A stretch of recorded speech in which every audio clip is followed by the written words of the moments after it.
The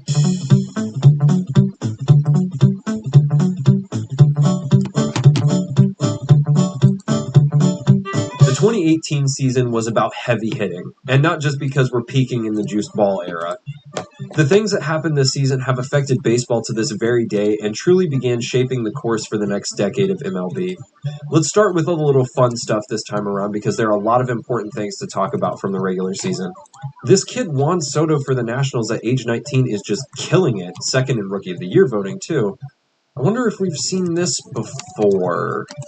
David Bodie hit a backyard baseball-type walk-off grand slam for the Cubs on August 12th, and speaking of walk-offs, everybody was walking off this year. 102 walk-off home runs were hit. I wonder how.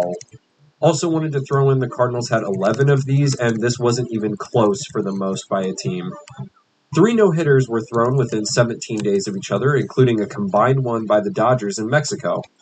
On April 22nd, in a Giants-Angels series, Brandon Belt and Jamie Barria had a 21-pitch duel that lasted 12 minutes and 45 seconds, only for Belt to anticlimactically fall out. Oh, and then ace center fielder Ramon Laureano made this throw, by the way. Just, look at this. This is insane. And if there was any doubt we were in the juiced ball era, the AL won the All-Star Game 8-6 at Nationals Park with dudes just launching it the whole game in one of the most entertaining All-Star games ever. Your Rookies of the Year this year were truly something special. Let's start with our NL Rookie of the Year, Ronald Acuna Jr.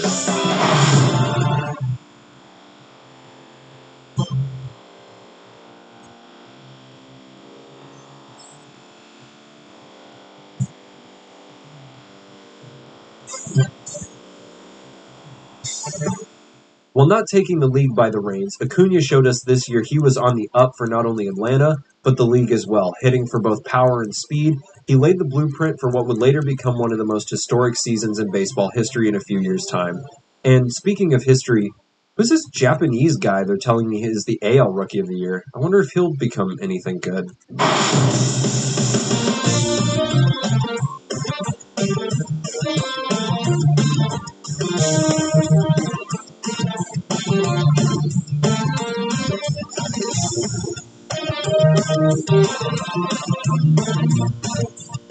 Spoiler alert, he did. Moving on.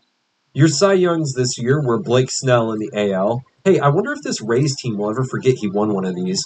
And some random dude with a 10-9 record named Jacob deGrom?